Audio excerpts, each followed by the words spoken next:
Do it. Okay. So I did my project on the effects of a visual tracking protocol on pre-verbal foundational cusp measure. So this project, I wanted it to be a replication of a study, and then I pitched that to my supervisor, and it kind of exploded, and went a lot of different places that I was not anticipating. So some things aren't super consistent. It's not as detailed as I would like it to be. But I'm just going to do kind of a review of what I did, or what I ended up focusing on for this study. So I wanted to look at, right now I have a learner in my setting who was not matching, didn't have, emit a lot of verbal behavior, wasn't observing others, or responding to stimuli in the environment. And so I really wanted to focus this semester on establishing pre-verbal foundational cusps. That was the mission I set out to do. Um, so my lit review starts off focusing on those pre-verbal foundational cusps, the evolution of verbal behavior, of course, founded in B.F. Skinner's functional analysis of verbal behavior. So the study of cusps, capabilities, and verbal behavior are relevant because based on what children are able to do once those cusps are induced. A recent article by Greer in 2020 discussed the idea of learned condition reinforcers being the source of stimulus control. Greer described learned reinforcer as a postcedent stimuli that acquires reinforcing effect as a result of experiences or through direct instruction. When a new reinforcer is learned, one's environment expands because stimuli that formerly had no effect on behavior now do so. Establishing a rich community of socially significant positive reinforcers can be life-altering for individuals. In addition to building other reinforcers, new operants, including verbal operants across speaker and listener repertoires, and verbal developmental cusp can be established through the learning of new reinforcers. And so that is that was kind of like my foundation. When a new reinforcer is established, the motivating conditions are part of what is learned. The word condition rather than operation is used because an operation is not provided by another person.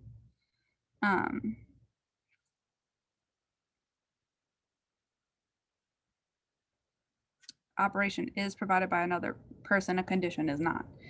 Sorry if that was confusing. The motivating condition is included with the new reinforcers to establish salient discriminative stimulus as a result of particular reinforcement function for that operant function. The discussion of stimulus control is pertinent in the research of verbal developmental cusp as the social learning condition. I go into talk about verbal behavior and its importance in curriculum design. Our ability to have salient environmental stimuli select our observing responses is adaptive and provides us with the controls of what we experience in our own world. That is from a Cohane article in 2008, and I thought it was important to include. So the reason I talked about curriculum in my lit review, and I don't have as much here as I would like to, surprising enough, um, is because that is kind of what I was thinking about in doing this research, was figuring out how I can structure a curriculum or the environment that I'm in for this learner and learners to come, to facilitate these motivating conditions to induce and maintain these cuffs and these reinforcers that are being learned. Two of the dependent variables measured by Cohane et al. In 2008 were observing responses and learn units criterion. In this study, experimenters observed the effect of a rotated protocol immersion package on the emergence of observing responses for young learners. The study assessed prerequisite repertoires required for more complex verbal developmental capabilities. And one of these protocols was a visual tracking protocol. There are many, but I have two cited here. Two articles that looked at the a visual tracking protocol. The 2015 article, we'll go back. The effects of establishment on condition reinforcement for observing responses for 3D stimuli on generalized visual matched to sample in children with autism spectrum disorders. The visual tracking procedure was used for conditioning, visual tracking, looking, observing responses. The procedure involved putting stimuli starting with preferred and moving to less preferred under cups, starting with transparent and moving to opaque, and rotating those cups. If the participant watched the rotating cup with the item in it, they were rewarded with a preferred item. The Speckman, Longano, and C. Awaiting correction. In 2000, I knew I was wrong. I had to give that correction because I was waiting for it. She started with me. I need to. She was in my cohort. So in 2017, so this is the study that I wanted to replicate. But again, I kind of pitched that, and the powers that be kind of took it in a little bit of a different direction. So we added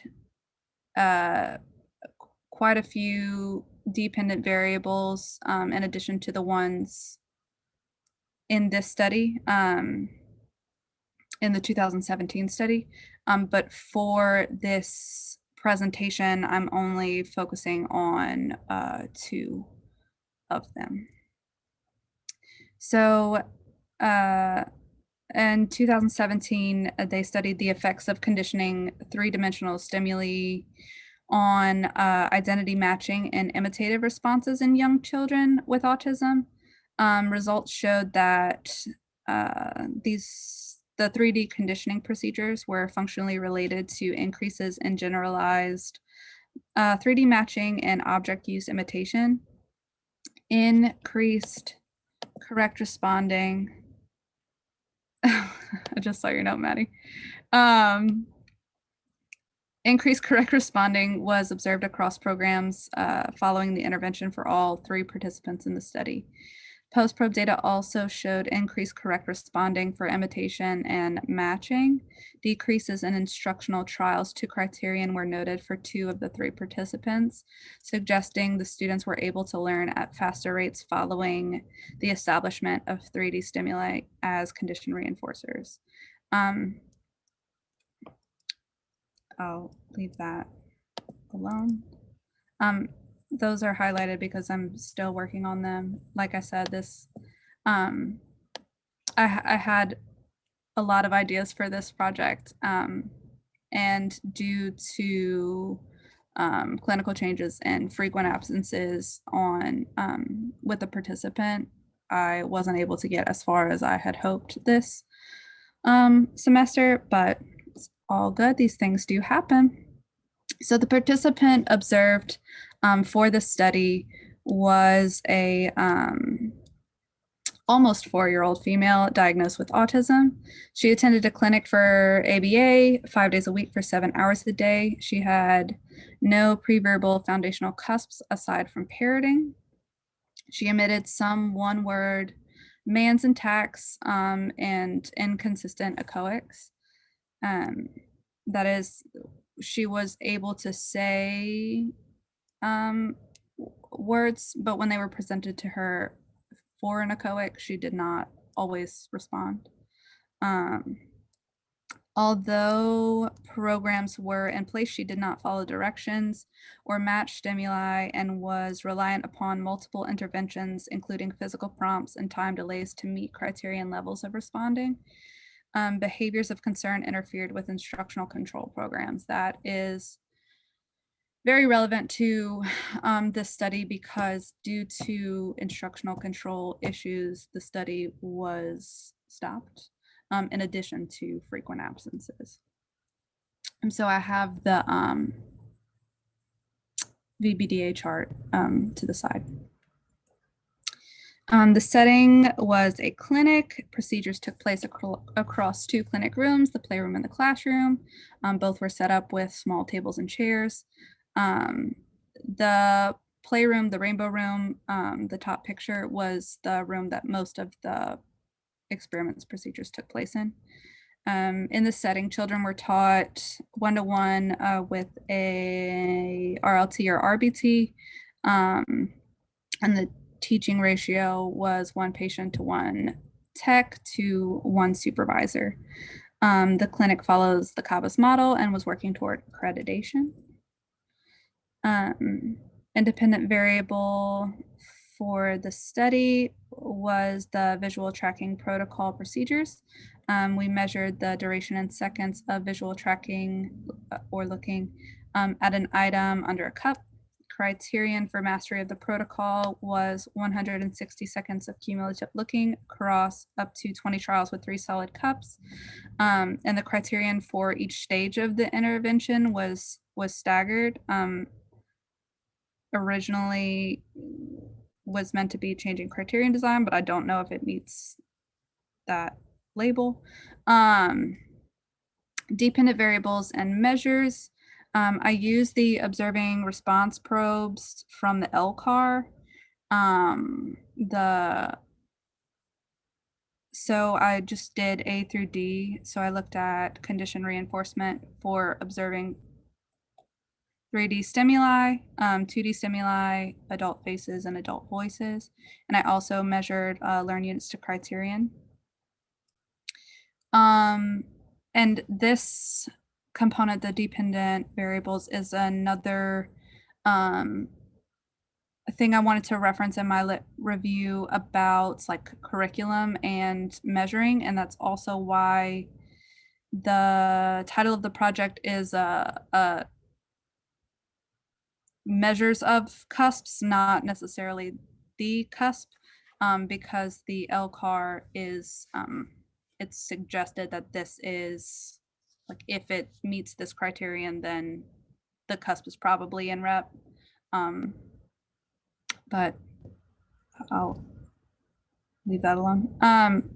Here are my materials. We had A is the neutral stimuli used, B are preferred items, and then C is the table setup. You can see the little cup. We have our timer and our data sheet and some preferred items out there. Experimental design is a multiple probe design and the intervention change in criterion design. And here is my sequence of procedures. So we started with our probes. We did the LCAR observing response screenings.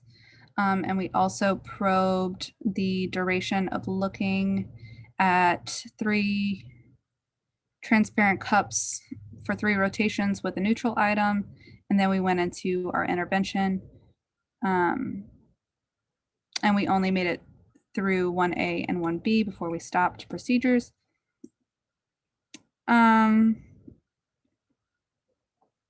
Dependent variable procedures. Observing response probes were conducted across 3 days with varied stimuli and across individuals. Natural opportunities were captured when able, but some of these opportunities were contrived. A plus was recorded if the student emitted an observable response to the stimuli presented, and a minus was recorded if the child did not emit any response or if avoidant response was emitted, and no consequences were provided for the probes.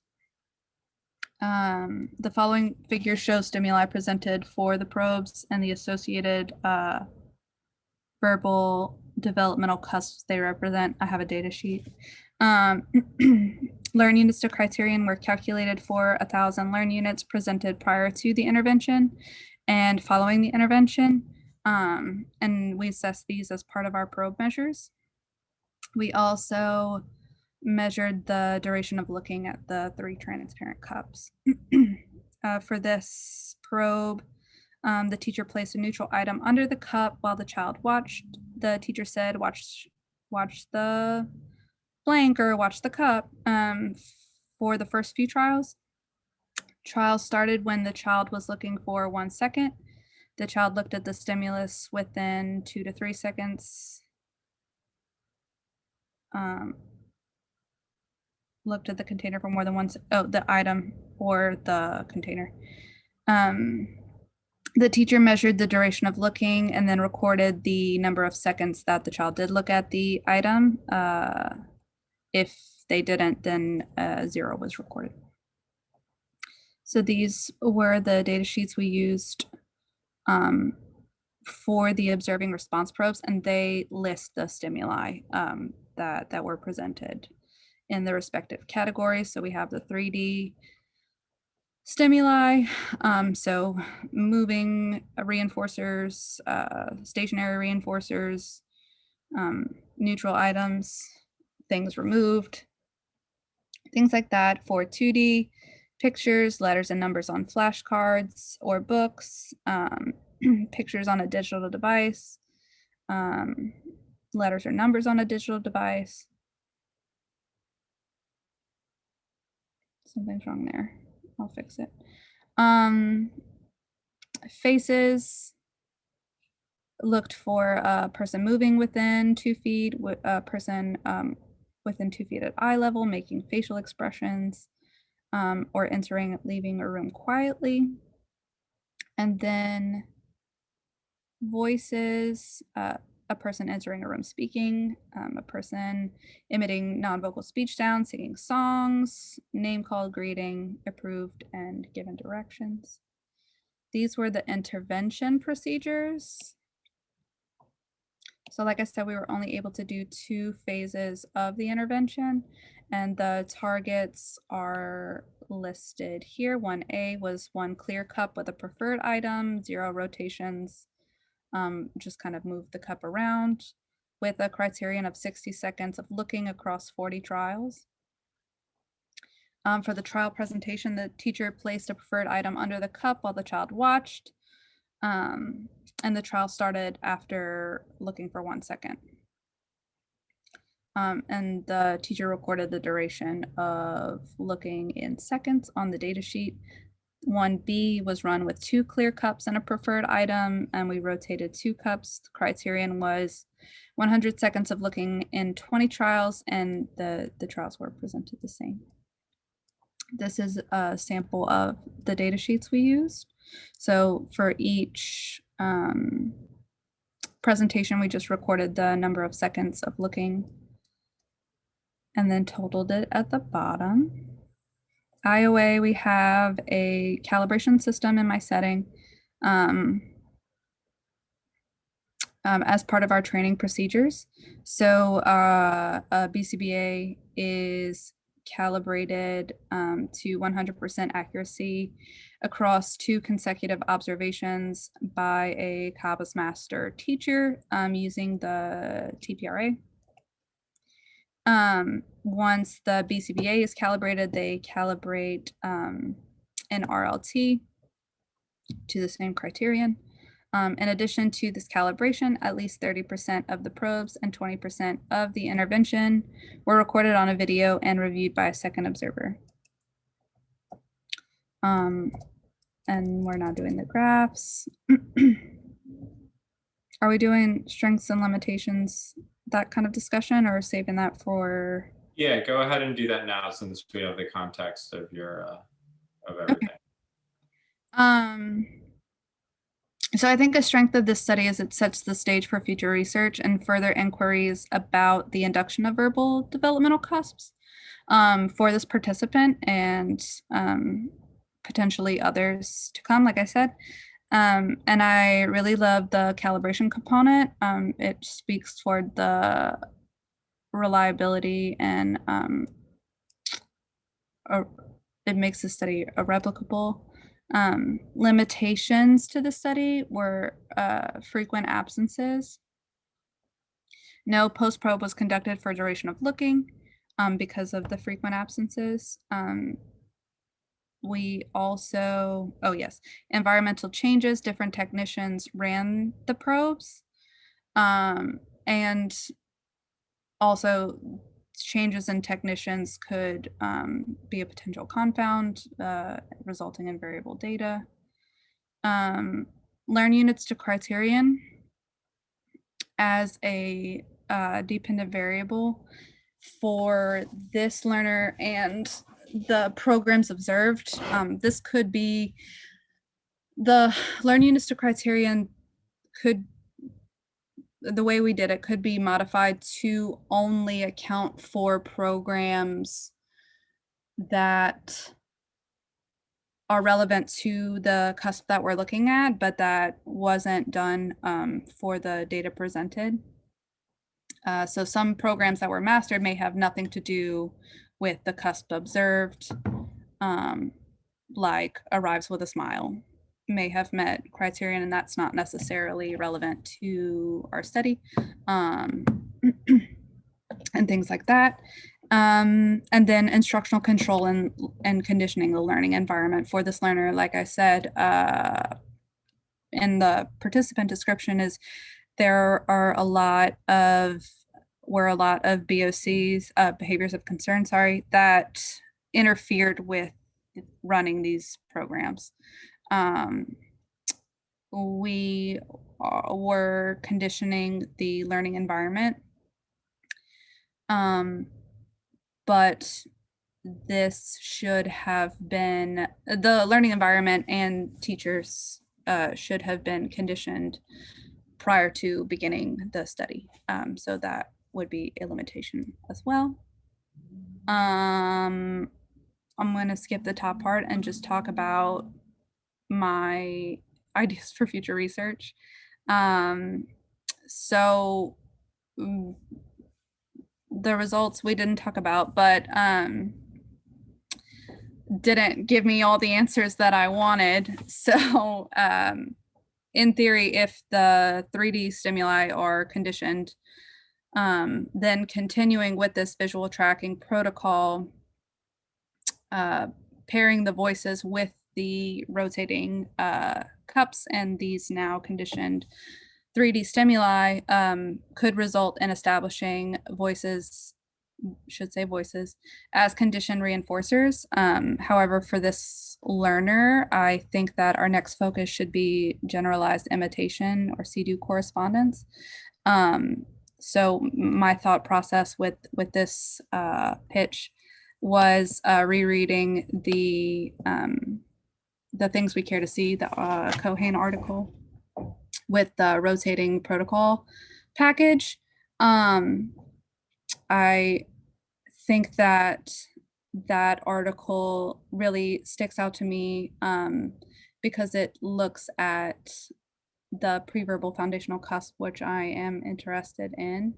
But I think there are some things that could be done differently. So that is my next area of interest, I suppose. And here are my references. Awesome It was job. a lot faster than last time. It was. It was. Well done. Very well done.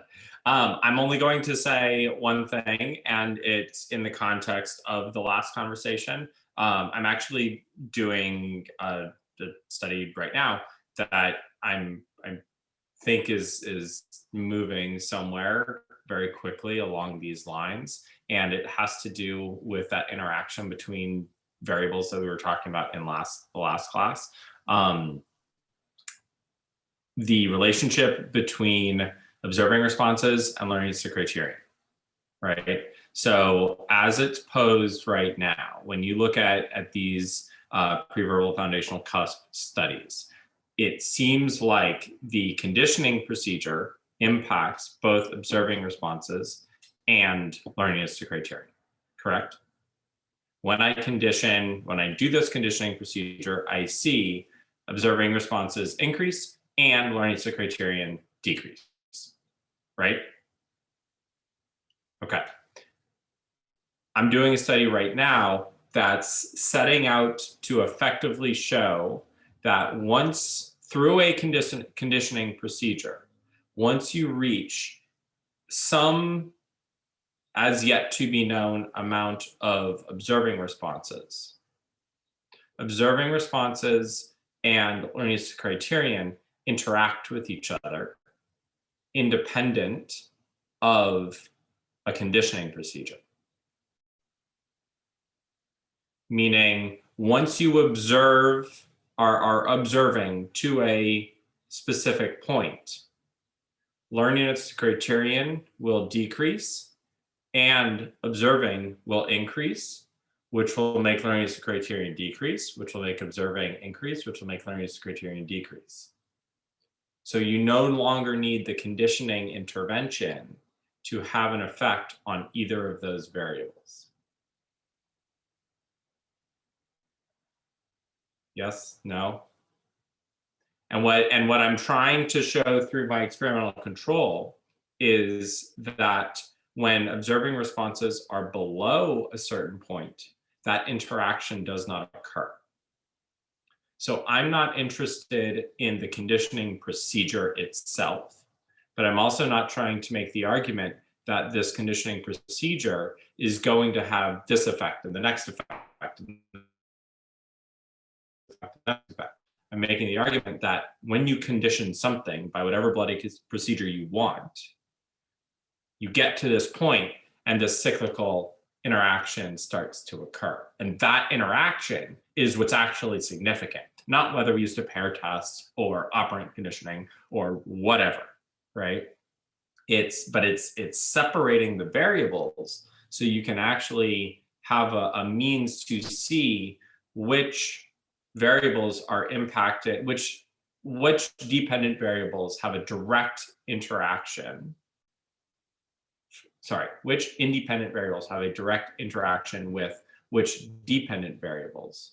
And then once that dependent variable is in place, what does that do? Okay. A good example of this paradigm is the original naming studies versus the original Greer naming studies. So the original naming studies all teach naming itself as the independent variable. Prior to naming, children cannot categorize. Post naming, children can categorize. Dr. Greer was the first to treat naming as the dependent variable. Children do not have naming, then I induce naming, now they do have naming. But he didn't look at categorization. And the Horn and Lowe studies did not look at MEI. So there's studies within studies within studies. And here, now I can share my screen this time. All right, we're there? Yes, we can see it. I'm just going to remind you that other people have to present. Yep, I know. It's okay. We'll get there. Don't want that to happen. Okay. We won't all hate you tonight, Carissa, I promise. So when we look at it, sorry. When we look at it this way, all the dependent variables, independent variable, dependent variable. That's one way of looking at it, and it's a challenging way of looking at it. When I go like this, dependent variable to independent variable, which serves as the dependent variable for an independent variable to get back to my dependent variable,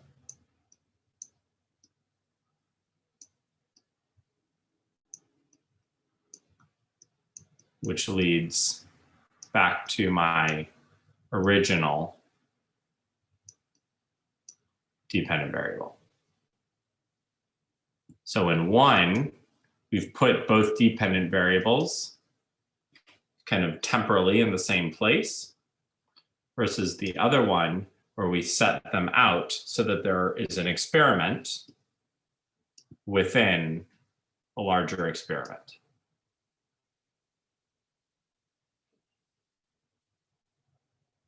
All right. I can see by your face you're not quite there yet, and that's totally fine. I'm relating it to previous conversations that we've had about like learn units to criterion. So like some dots, not all the dots, but some of them are connecting. Yeah, yeah. And we'll keep talking about it. All right. Awesome. I know you got to get out of here, and I know other people need to present. So thank you very much. Well done. Awesome job. Who wants to go next? I can go. All right. Go ahead, Isaac. Let's see.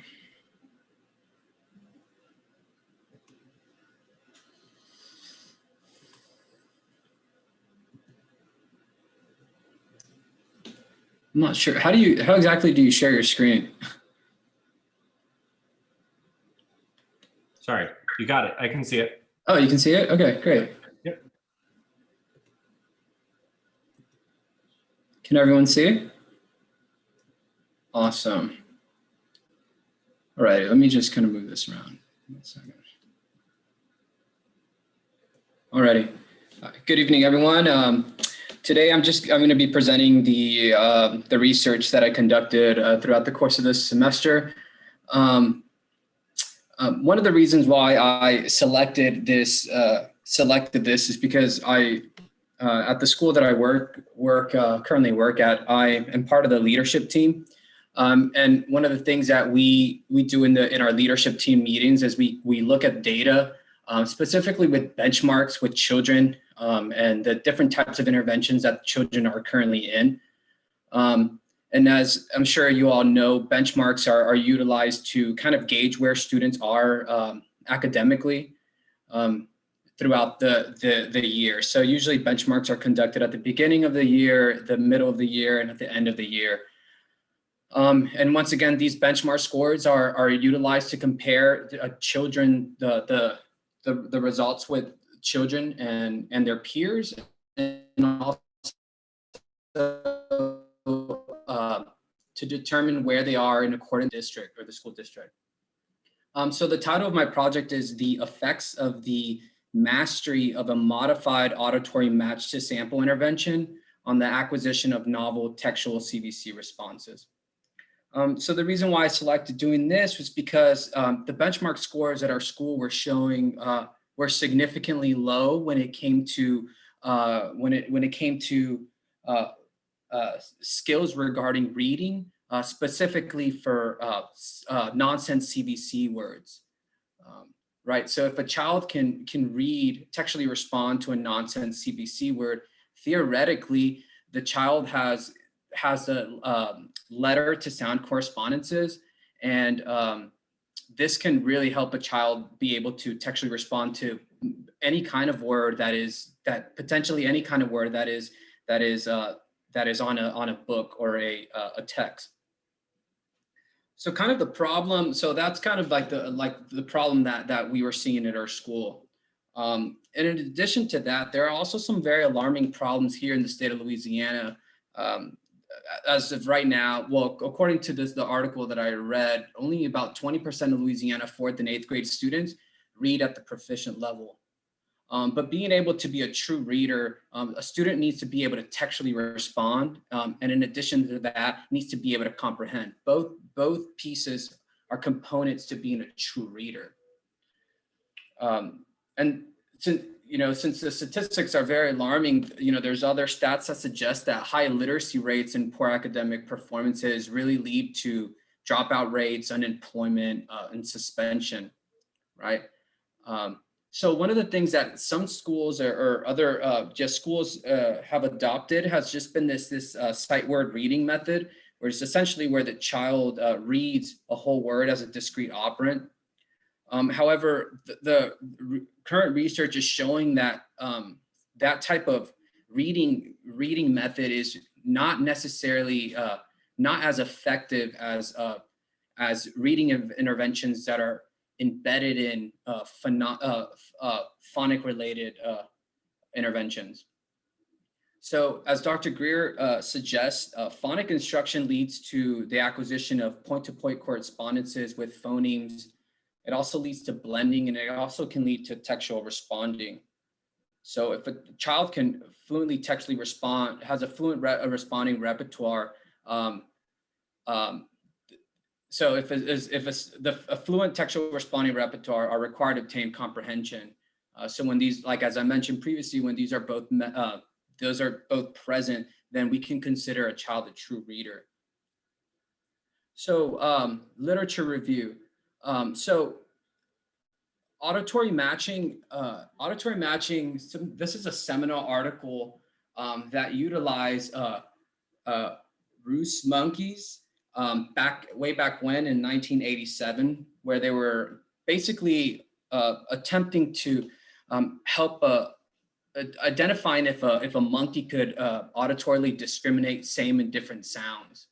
And in fact, other research has been in pigeon. They've done auditory discriminations in pigeons and dolphins, and I selected this one because it's really interesting. So basically, what would happen is in this study, it was conducted on a 3-year-old monkey in a testing chamber, and within the testing chamber there were several speakers, and at the very front of the testing chamber was where where it was centrally located, and that's where the sound would come out. But on the right-hand side, on the left-hand side, if whatever sound would come out from the central speaker, the correct sound correspondence would come on the right-hand speaker, and then nothing would come out of the left speaker.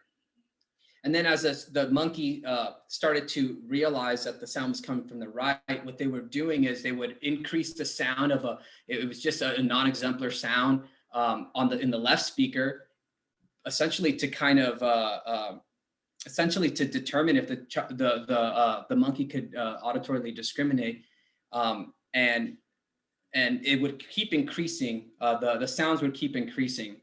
And essentially what happened is that eventually the monkey was able to auditorily discriminate, not only with just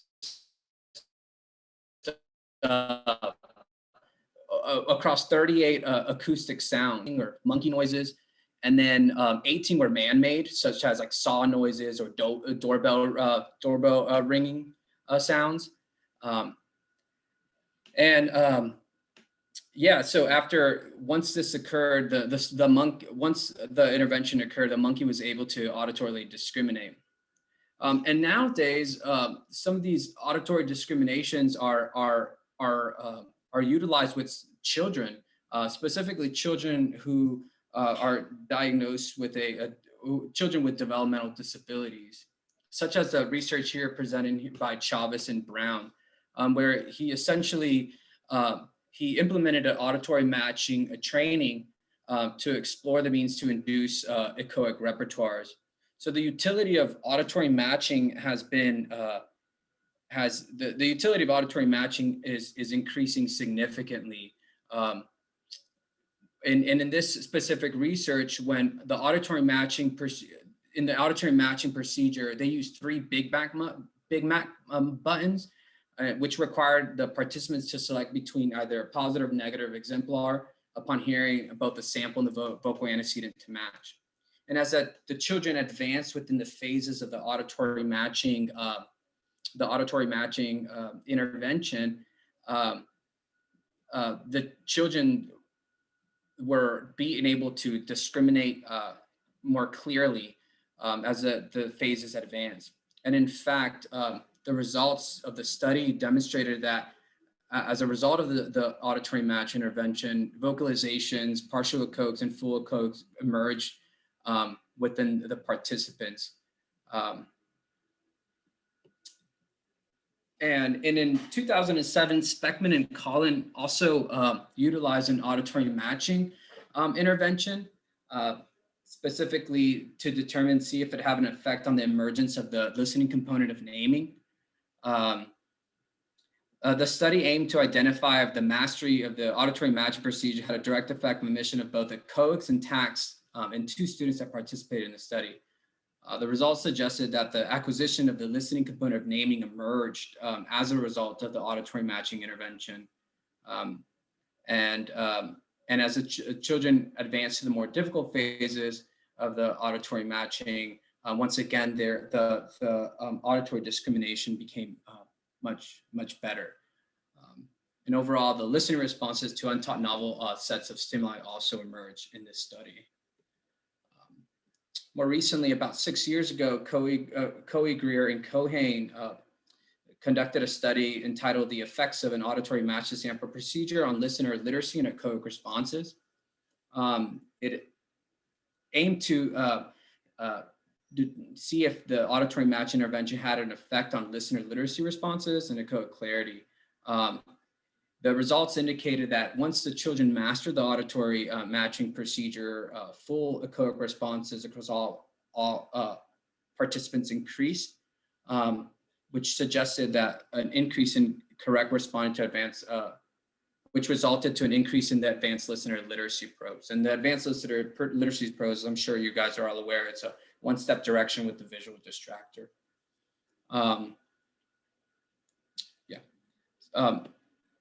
Then there is recently, and this is kind of where this idea of utilizing the auditory matching intervention kind of sprung, was reading this research from Lyons from Columbia.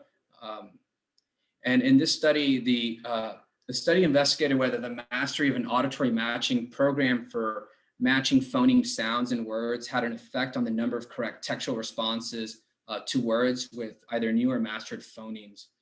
In addition, the experiment aimed to determine if the mastery of the auditory matching program led to blending and faster rates of textual responses. And in fact, it did.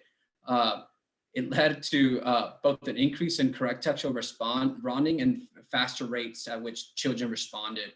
It also led to the acquisition of spelling repertoires in the elementary students that participated in the study. Let's see. The methods. So for this study, 2 participants were used in the experiment. Participant 1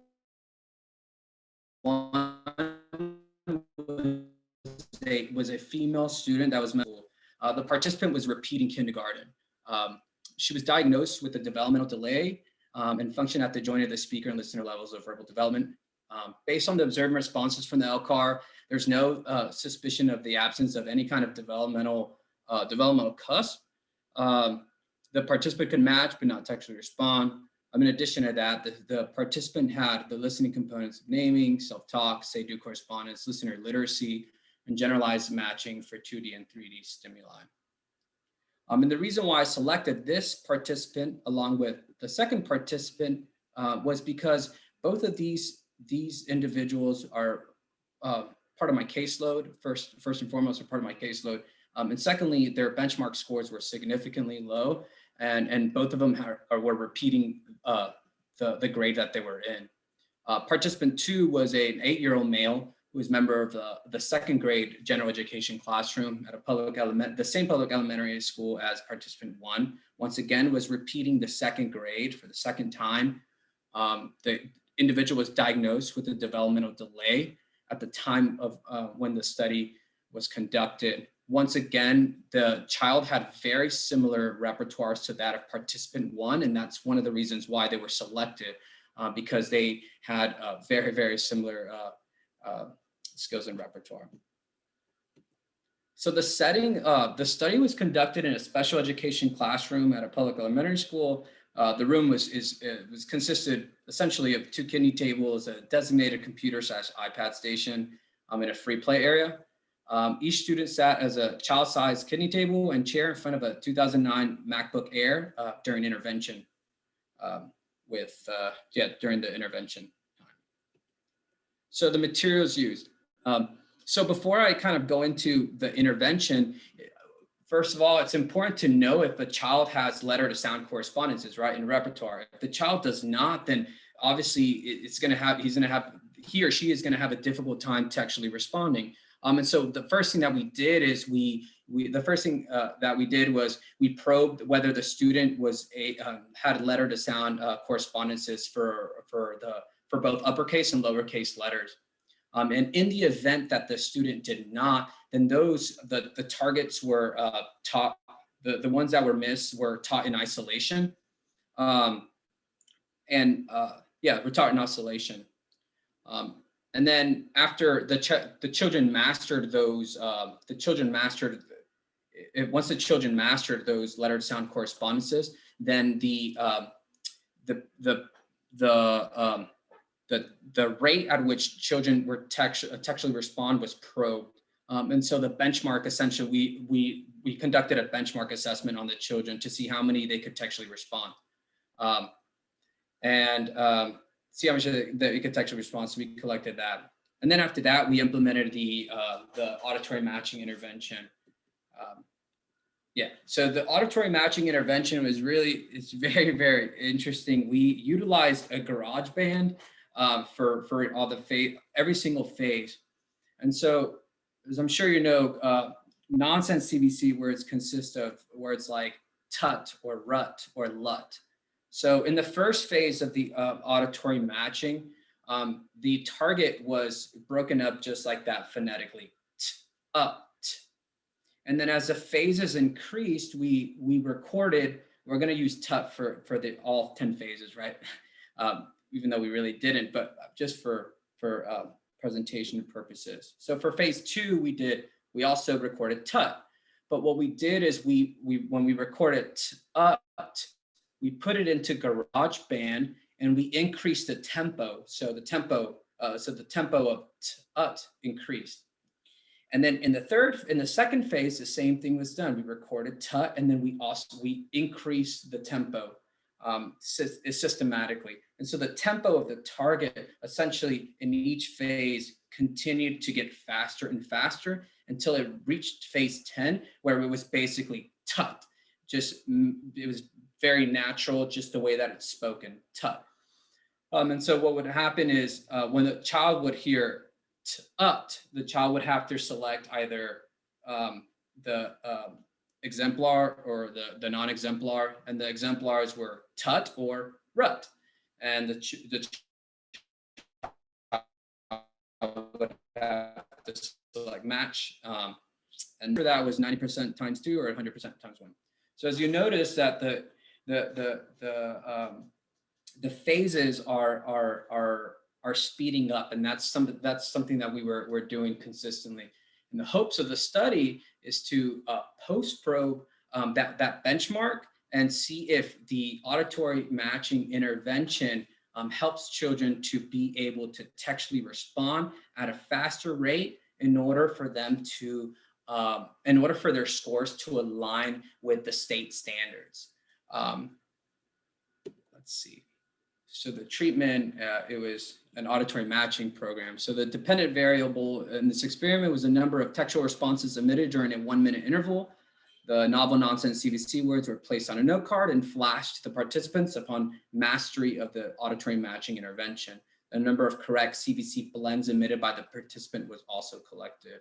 The independent variable here in the study was auditory matching intervention, its effect on the rate of textual responses and the production of nonsense CVC blending.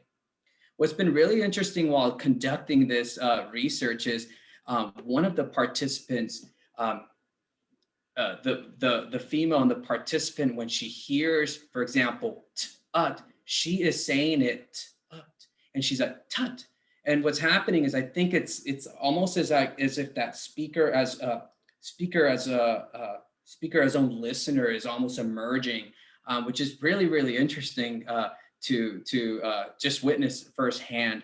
And so I'm hoping that the intervention ends at the end of this. The intervention will end on Wednesday, and so Thursday we should have the post-probe data on the rate of textual responses. So I'm very excited for that. So these are kind of the experimental procedures, which I kind of already outlined. Essentially, get the probe the letter to sound correspondences. Children need to meet criterion. Criterion is 100% times 1. After that, the nonsense CVC words were the benchmark for nonsense CVC words was probed. And then after that, the 10 phases of the auditory matching intervention were implemented. And after that, once those were mastered once those met to criterion, then the benchmark was delivered again. And once again, these were novel CVC words, nonsense CVC words. These are words that the children had never even, the children hadn't seen before. And so and then at that point, we're just determining whether the intervention had an effect on the rate that they textually respond. So I kind of going to go through, yeah. So, I mean, I have data up to here, it's up to phase 7, but both the children are currently, are about to master auditory matching phase 9. And so, like I said, Wednesday we should be done with the intervention, and Thursday we will be post-probing the rate of textual responses within a minute to see if the intervention had an effect, and to see if the intervention had an effect. And just speaking with my colleagues at work, I think they're very excited just to see if it has an effect. And I think one of the things that the principal has approached me and asked if this works, do you think we could utilize it with some of our other children? And I think that's there is a possibility that could really work. Mainly because we really want our children to be able to. We really want to target the problem that the public elementary school that I work at is facing, which is the reading levels that are scored significantly low. And so we really want to target that. And I think that this is a way that we can, target the problem and, equip our children with the skills that they need in order to be true readers so that they can contact reinforcement in the environment in ways that they have never been able to contact it. So if you guys have any questions, I'm willing to answer anything. So, thank you. Awesome job, Isaac. Very, very good job. When you started, the thing that jumps to my mind is that it's important to understand that no one or nothing is trying to say through this that this is the only way to have an effect on reading. And the first thing to do is, on these target variables, which have been studied for a long time. And the first thing to do when you have a new intervention is to see, does it have an effect, any effect? And then once you establish that, then you start to ask the next questions, which are the questions related to social significance, what your principal is getting at, which is, does this have more of an effect than the things that we have used previously? And then the follow-up question to that is, if so, who does it have more an effect for? So it's a very systematic approach to identifying an evidence base. And I think this is a great first step in a really socially significant and needed area. And I thought you did a great job developing this throughout, and really, really happy to see what you're doing, and can't wait to see the data. Go ahead. I forgot to talk a little bit about the limitations or IOA, but essentially IOA is being conducted right now as it's being recorded. We're recording it on the laptop.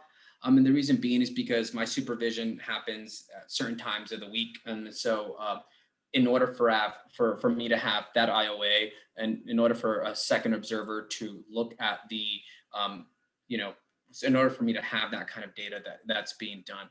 One of the limitations that I've found with this study is the recording while recording itself. It's first of all, it's been very tedious considering that you have to record so many nonsense CVC words. one thing that I would really like to do is if there's any way that we could essentially fix the pitch, because if you say t, right? Sometimes it can come out t, or the next time it can come out t.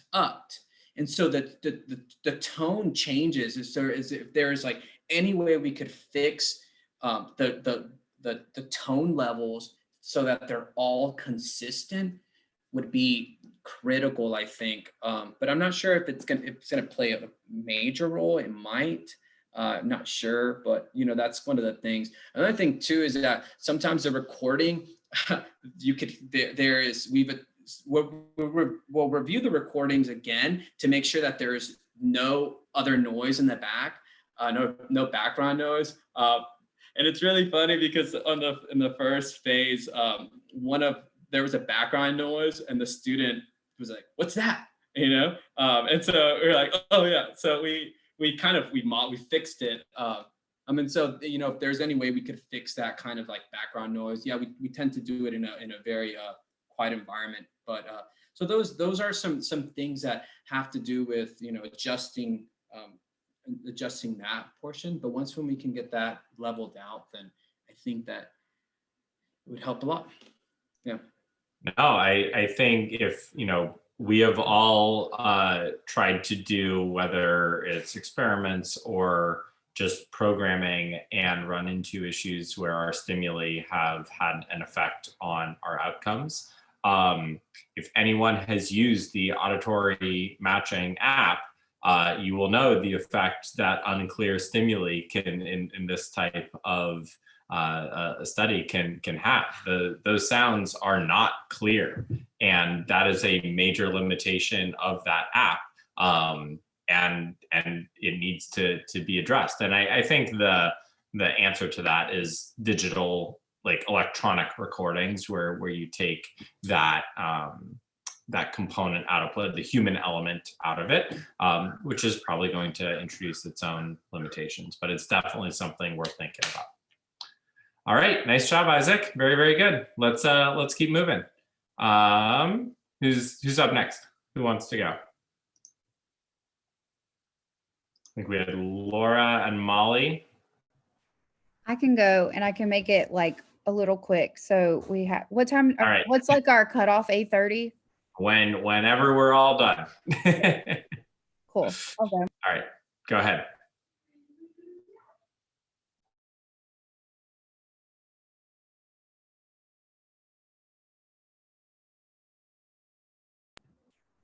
Okay, can you see and hear?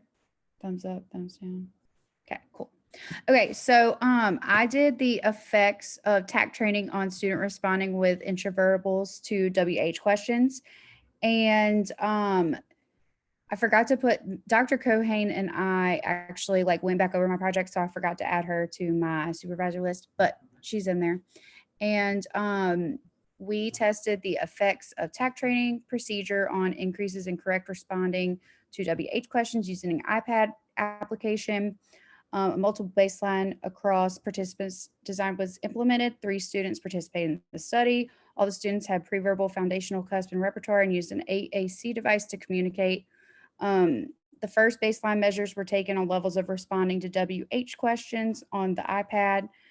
Baseline probes were collected on correct responses to text using stimuli from the application. During the first phase, participants were trained on 10 sets of items per category using picture cards. Once criterion was achieved, probes were conducted to assess the student's level of responding using the AAC device to identify the stimuli. Participants' responses to WH questions were probed. Post-TAC training with mastered stimuli and responding increased, but we'll go over the data part later. And then I ended up having to use a stimulus prompt with the AAC devices during WH question probes because responding didn't meet criterion. So we preloaded the words into the application, or into the Proloquo application, to use to pair with the questions. And that's going to make more sense whenever I show my visual. Literature review, I basically went over some things that were just foundational, since my kiddos are technically not speakers, but they are with an AAC device. And I used the VP map in my classroom. I purchased it myself because I didn't know about it until last year. And it has really helped identify the levels of my kiddos, especially when trying to explain to their parents what like their exact capabilities and things are, because everything's so geared to academic success. And a lot of my kids can't access those Louisiana state standards. And we also use unique learning system. And the basis of unique learning is reading comprehension. So a lot of things that we do have to involve that, which is why the TAC training was important, and the mastery of intraverbals is really important. And then I reviewed some literature on TAC training as an intervention. It's been used for phalalia. Am I saying that right? You can correct me. Hallelujah. No? Hallelujah. And other things. Sorry, the font is really small, and I'm like Ashley, where I don't want to mess it up and make it go into present mode.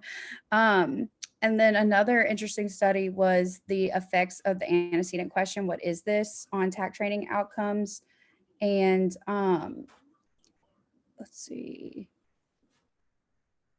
And then there was another study for conversational units in TAC training. And so the AAC device component was important to me because I really wanted to start priming my kids to use speech devices for more than just MANs. And a lot of studies, the MAN is usually taught in isolation on the AAC devices. So like combining that with academic vocabulary is the next stage of this whole study, which I had to go backwards a little bit, where me and Dr. Cohane had to problem solve because I thought it was going to go a little bit differently. But then another thing that is interesting is kids on AAC devices can't necessarily tact because fundamentally you're matching. So it would be an impure tact. Okay, and then my participants, student one was an 11-year-old, 5th grade. He was on the LEAP Connect assessment track. So he addressed the Louisiana connector standards. And basically that just means they take a different assessment than gen ed students, and they don't necessarily graduate with a full high school diploma. It's like an alternative track. And then student 2 was a 7-year-old. Both student 2 and student 3 were 7-year-old males in 2nd grade. But a point that I wanted to say about student 3 was he actually has Fragile X syndrome and had never been in school before October. So he came in on the cusp of COVID and things, you know, being crazy. And so he wasn't exactly under as much instructional control as my other kiddos, but he did really well. But these are their levels of the VB map. And most of them, you know, they're at levels 2, some 3 for certain things, but they have pretty similar repertoires. And then my setting is a public school in Louisiana. I have technically, EBR does it by exceptionality. We have generic, and then we have like kiddos specifically with autism and related disorders. I don't know why they do that, but I have 6 students, 2 paraprofessionals, and then I'm obviously the special education teacher. And with COVID, we all have very specific seating and areas. So all of the sessions were conducted like in the kiddos' home space. My independent variable was TAC training for stimuli embedded in the iPad application. And my dependent variable was student responding to TACs, and then student responding to WH questions using intraverbals. And then the stimuli are in this table. It was interesting because a lot of this stuff I like just assumed that they had mastered, especially participant 1 because he was in 5th grade. So whenever I really looked back, like I would say he has tact and repertoire, but there were some things in here that he hadn't mastered. So these are how I broke it down. And then on our next page, I have the actual pictures. So the baseline probes and the post-TAC training probes, this is the application, and it gives 2 pictures, and then one's a foil and then one's the target. But I was reading for baseline probes, I just read the question. So what do you write with? And then gauge that. And Obviously, we'll talk about the data later, but it wasn't exactly what I wanted. And this led to picking picture cards with real life images. So I made those, and those are just some examples of what they looked like. So we did interventions with learned units and divided everything up. And so our TAC training was it was 10, it was 10 in each section in 5 different categories. And then we probed that once they mastered the TAC training on picture cards to the AAC device. And that showed, whether they generalized it to the different picture. And then post-TAC training, again, we used the application, and we just asked, what do you use to write with? And they either selected the glue or the pencil, and those were their mastered TACs. And responding did increase, but then it wasn't to criterion. So that's whenever I added the stimulus prompt. So sorry, it's kind of small, but if you look at the AAC device, it's preloaded with vocabulary, academic vocabulary from the questions. So I would pair who fights fires, and I would select the fire icon as we read it. And that way they had 2 screens, but they were able to use both simultaneously. Criterion for TACs was set at 90 times 2 or 100 times 1. And for WH questions, it was 80%. And let me skip over. And then I just wanted to go over some of the discussion points. Well, obviously, a limitation of this study is it's pretty costly because not many people have access to that many iPad devices, especially in like rural places. And I really had to fight for my kids to get Proloquo and speech devices, which is sad.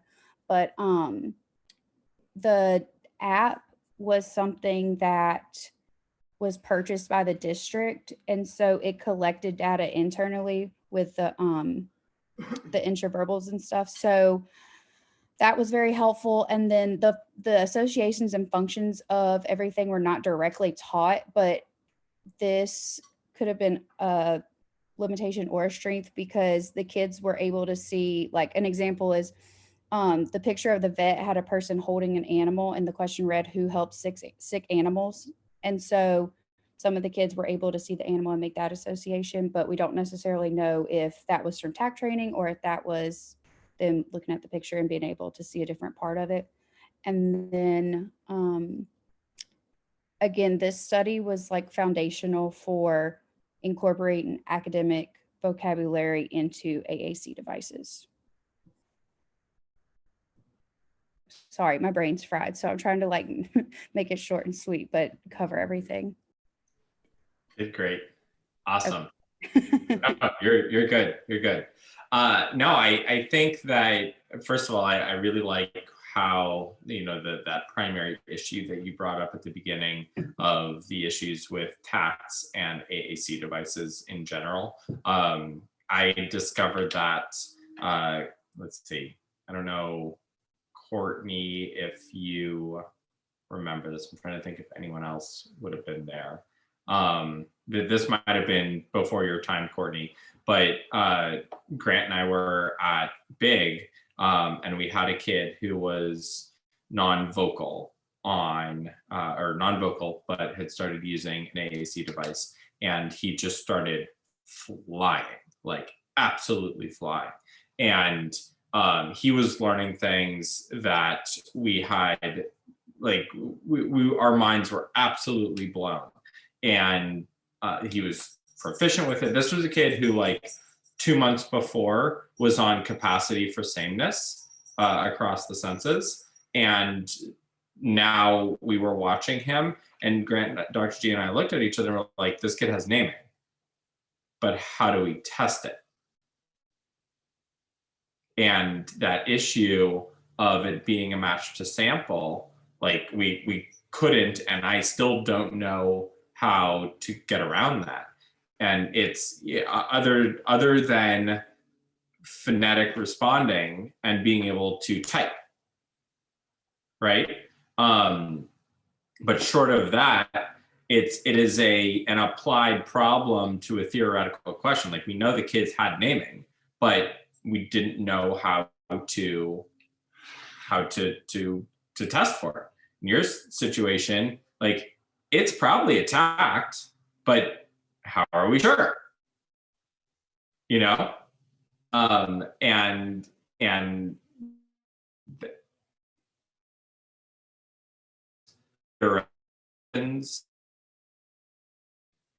but they emitting the behavior. That's what we care about at the end of the day. You all froze. You there? I could kind of, it broke up a little Awesome bit. job, Laura. Really, really, really nice job. Sorry, my connection froze for a second.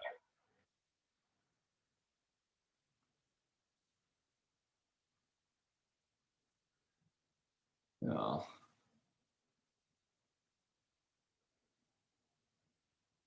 Are we here? We're there? Hello? Testing? Awesome. Okay. Bottom line, really well done, Laura. Nice job. Nice job. All right. Molly left. Molly was supposed to go tonight. I have to go too as well. Okay. Sounds good, Brooke. Go ahead and share your screen. Okay. Oh. Great. I just got a MacBook and I don't know how to work it. I think I'm doing it right. Oh goodness. Okay. And once you get accustomed to it, like, don't ever sit down at an HP again. Yeah. Like, So I like it so much better. Yeah. I had an HP Yeah. my whole life, and then I got a Mac, and now if I sit down at an HP, I'm like, what is this? How do I turn this on? Yep. I'm like, Okay. Who has a Mac that can guide me through this? all right. Okay, Where screen. are you and what do you need? Okay. It says share screen and then I see desktop 1. Yeah, so if you have the PowerPoint open, when you hit share screen, one of the options should be the PowerPoint. So open the PowerPoint first. That's the best way to do it. Okay. Now it's saying privacy. Oh, yeah. Click on that. You have to enter, it'll take you to your preferences. Okay. You'll have to unlock your preferences and you need to allow Zoom to share your screen. Okay. Just like check the box. Let's see. Click the check. Mark Y'all the- see anything? Nope, not Nothing? yet. Okay. Hopefully you don't have to reset or leaving. All right. It says hold shift up. I feel like a grandma. Like I don't know what I'm doing. Okay. I unlocked it. Okay, then hit share screen again. Okay, I hit it and then It's one of the options, the PowerPoint oh, it now. says hold shift. Maybe. No, that's to share multiple windows. You don't need to do that. Can you share the whole screen? Is the PowerPoint open? Yeah, the PowerPoint's open right now. Okay, go ahead and share your whole screen, hopefully, if you don't mind. And then you can just show that'll show the PowerPoint.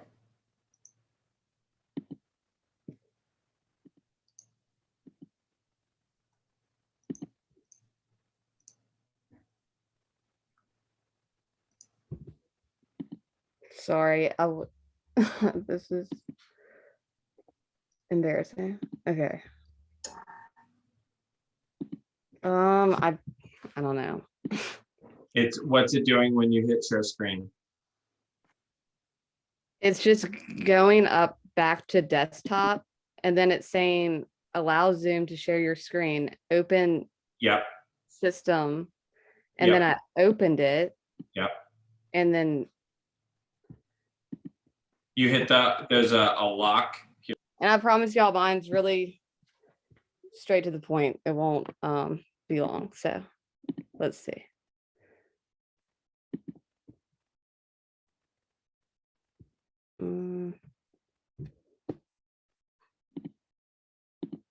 Okay. Sorry about that, guys. Okay, so I did the effects of two syllable mans with tax provided. I'm sorry, I just read, it's been a long night. Okay, so the effects of two syllable mans or tax provided with an echoic. Okay, so my abstract, so in this study, it showed the effects of two syllable mans provided by an echoic as a correction procedure. The participant in this study was a 4-year-old male who was diagnosed with apraxia. The setting was occurred in a preschool setting with 2 other peers in the same classroom. The independent variable was the participant provided 2 syllable mans and tax with a point-to-point correspondence in a natural environment throughout the day. The dependent variable was the criteria, which was 90% times 2 or 100% times 1, which was graphed daily. The results showed the participant mastered phase 1. So I didn't add too much in my literature review for the PowerPoint just because I knew everyone had to present tonight. So I just went over some main points. So he suggested that the apraxia can affect children's motor speech disorder, which could result to a more difficult approach to vocally communicate. Schierberg,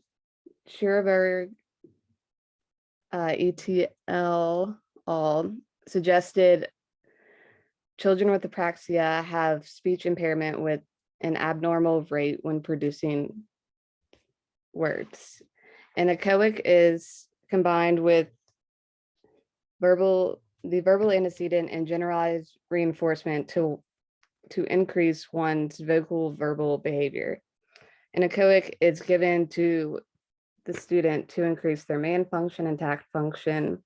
Williams provided information in the study that identified that echoic prompts increased the participants' verbal behavior, but they were not as effective as textual prompts in their study. Drash and High studied 3 participants with the man repertoire using an echoic training to increase the verbal behavior for participants. They also indicated that beginning with the man training resulted to a decrease in inappropriate vocal verbal behavior for the participants.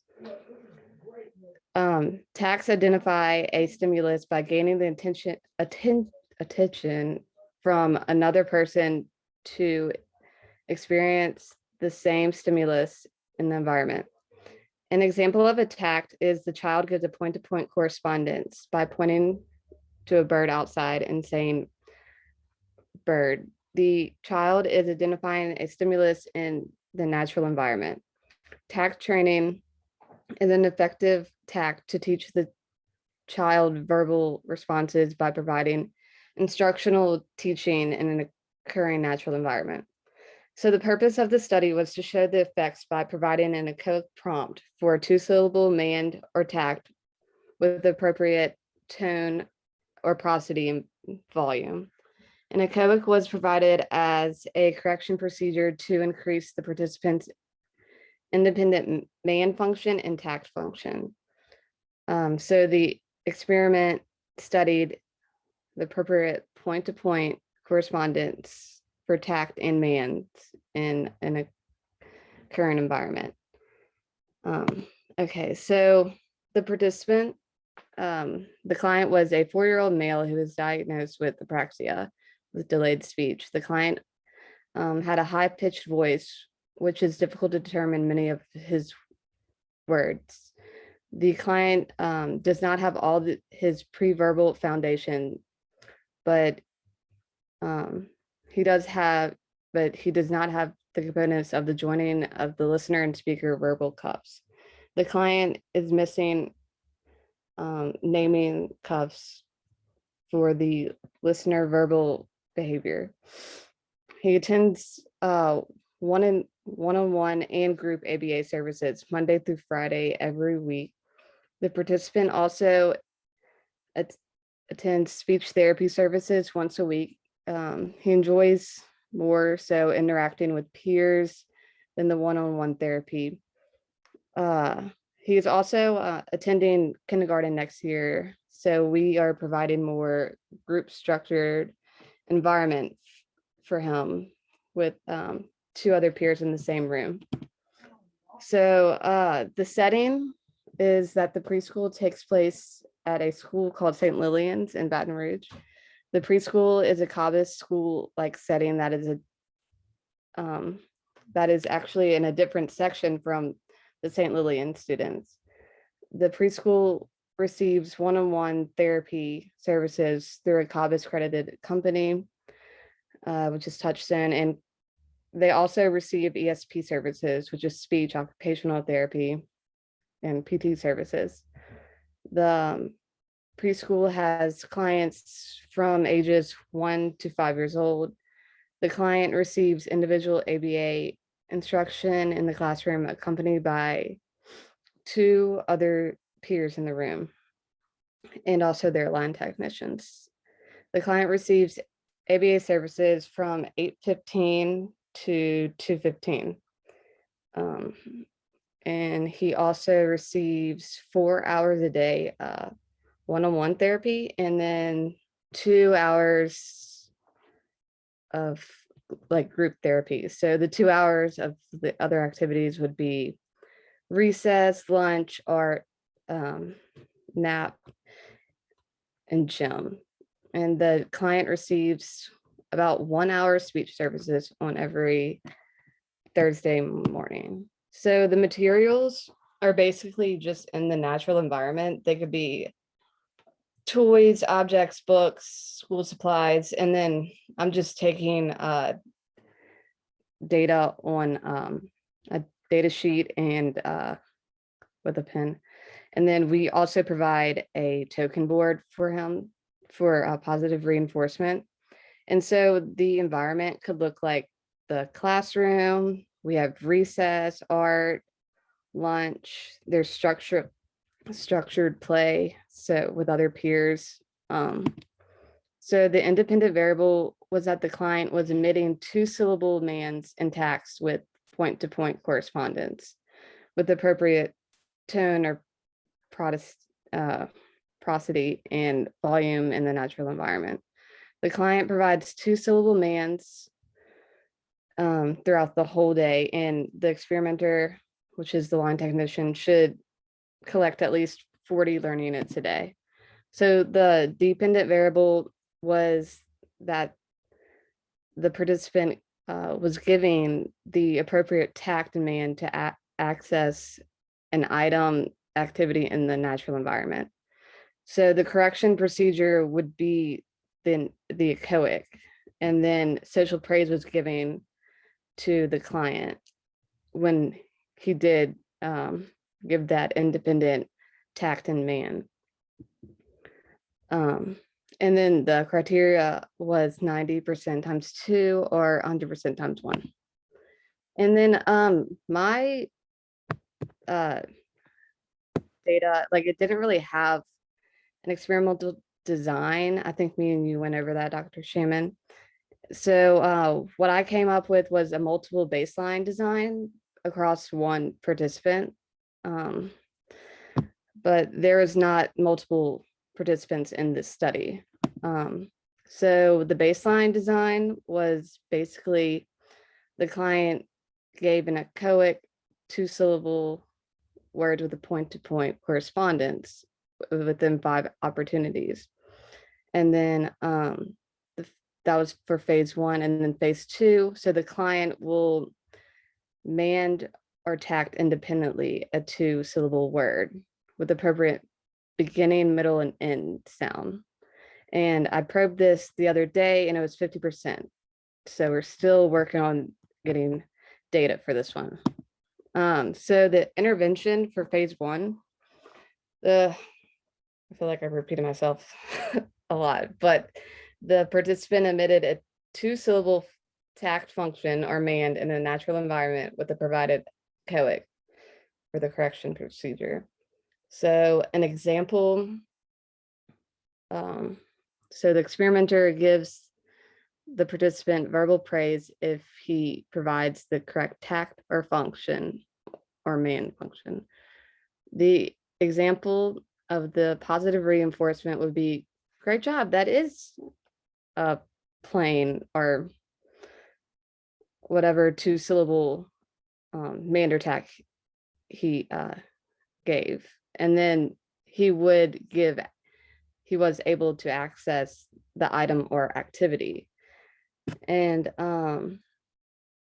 so an example of a 2-syllable man would be the participant says water and reaching for the water. And the line technician would provide a correction procedure using an echoic if the participant did not give the appropriate mand and or tact. The experimenter would say water, then the participant should repeat the echoic saying water. The correction procedure could be repeated up to 3 times.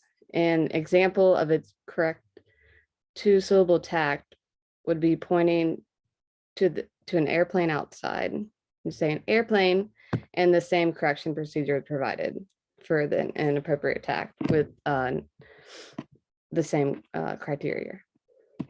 And then, so phase 2 is we're just looking for that independent tact or mand without the echoic. So basically an example, so basically we want the appropriate beginning, middle, and ending sounds. So an appropriate independent response would be, so cookie. So we want cookie or bunny. Like we just want it to be noticeable with like the correct, tone and volume in his voice. And it's the exact same correction procedure. It's just we're looking for that more independent variable tact demand. So for phase 1, I know I'm just going to go through it a little bit. The data collection. So the line technician collected the data throughout the day by using a plus for independent tact or a man with no echoic. So a plus with a circle around it would be used if we provided an echoic. The minus was collected for a refusal or no point-to-point correspondence. And he actually did meet the criteria for this one. So the actually have the data for this, the phase 1. And as you can see, we did a post probe and he met the criteria, but if you look before the post probe, he's still working on the independent response. So we want to still focus on the independent response before we move to 3-syllable tacts and mands. And let's see. So the strength of this is that he did meet criteria for STOA. And the limitation was that only one participant in the experiment, and if there was another participant, there could have been more comparison with the results. So also another limitation was that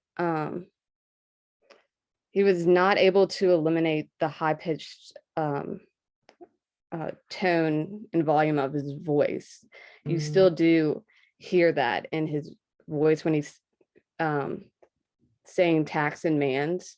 So the participant has not yet mastered an independent response with the appropriate beginning, middle, and ending sounds.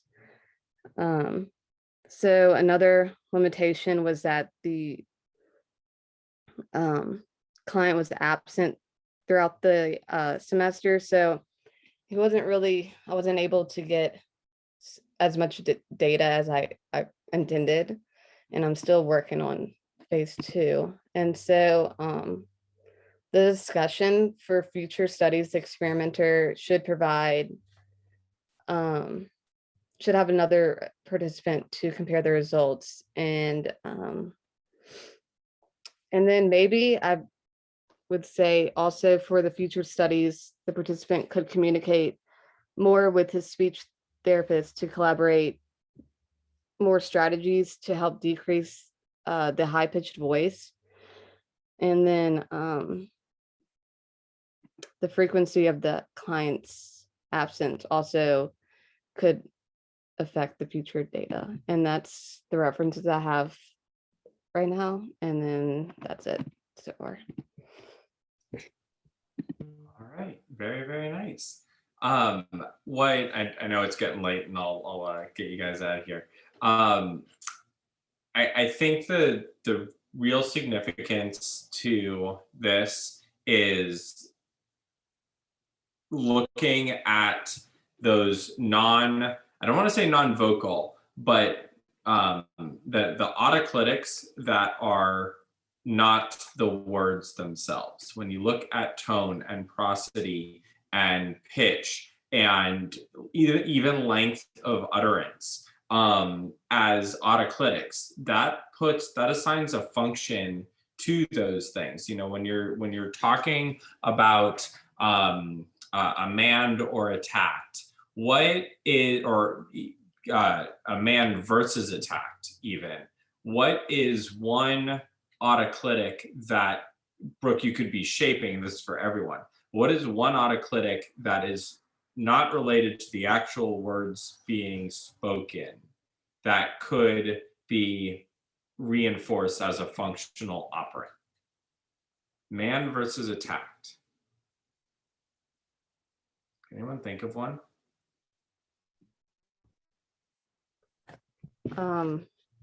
Just like description. I know I'm that's being, exactly what I'm you're being looking- really vague. I'm being really, really vague here. The word please. That's related to the actual language, right? So I'm No. thinking like not related to the language, the words being spoken at all. Like a gesture. No? Can you repeat the question? Yeah, it was a weird question. What is an autoclitic that is not related to the words being spoken? And Maddie, the reason I say no to a gesture is because gestures kind of change for everyone, but this is like universal within the English language. As it relates to mans, specifically requests versus tax. That has to do with tone and prosody and inflection. But it's not vocal. It's vocal, but it's not language based. It's not based on the actual language you are saying. Like the tone you use when you're asking a question. Exactly. The uptick when you ask a question. That is a functional autoclitic that can be taught and shaped related to tone and prosody.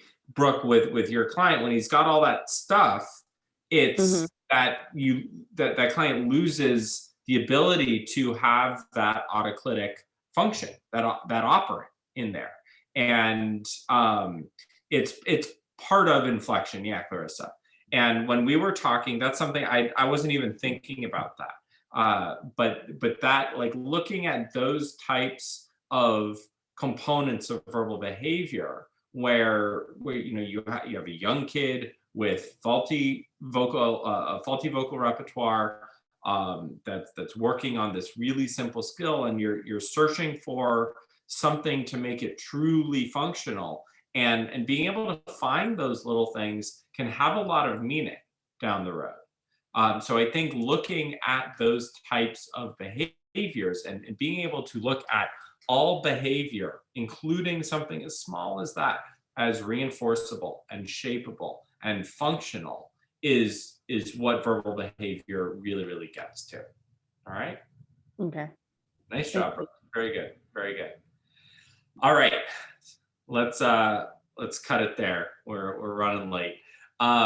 So just to repeat what I said at the end of 501 for those who didn't hear, next Monday and Tuesday, we have interviews for a new assistant professor position, Monday at 5 and 6, Tuesday at 5 and 6. I would love it if all of you, as well as everyone else that we're going to invite, would be willing and able to come, give us feedback. I have no idea what topics they're going to be talking about. I told them topics in special education. So whatever they come up with, we'll see.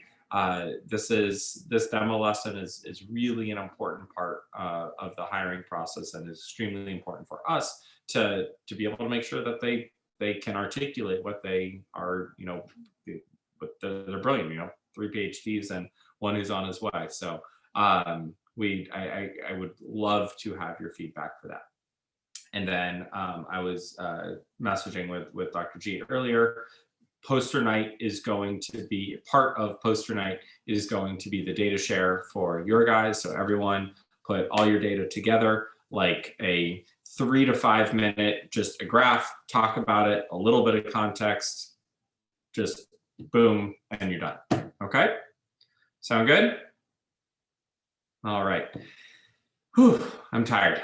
If you have any questions, please don't hesitate to email me. I will be continuing to churn through grading over the next couple of weeks. I appreciate all your patience. I appreciate all your input and everything that you guys have done this class semester. I know I got to wax poetic a little bit about the potential of this class at the beginning of the semester, and I really felt that really came through for me, and I really hope that it did for you guys as well. This is a cool class that gets to challenge you and allow you to think in new ways, and hopefully you were able to get a little bit of that over the course of the semester. For many of your projects, for most, if not all of your projects, as I was reading things over the weekend, I want to make sure that you guys know that just because we end the semester doesn't mean that these projects have to end either. I will obviously be around over the summer, and I am more than happy to set up however often meetings you guys would like to go over things. And it's actually really nice when you continue a project after the pressure of the semester is over, and you can really go through the lit reviews and the method section line by line and get the language where you want it to be. So I want to make myself available to you guys to be able to do that. So if you're interested in that, by all means, don't hesitate to reach out. Let's wait until after May 10th or whatever, once grades are due, because I'm going to be a little bit busy until then. And other than that, if you don't have any questions, I hope to see you guys next Monday, and then definitely on Wednesday for poster night. All right. Dr. Shaman, when is the last day to turn in assignments? Just curious. That night, poster night, May 5th. Wednesday? Yeah, next Wednesday. Good point. Good point. And I will send out an email to all the classes kind of clarifying where we stand for everything. Okay? So just to make sure we're not meeting on Monday, but if we are available, we can go to the yes. Yeah. the event. It'll be the same.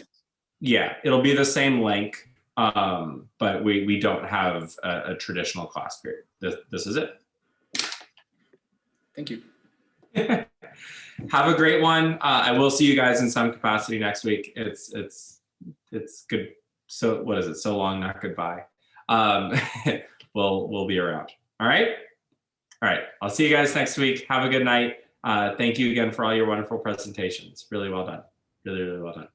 Bye.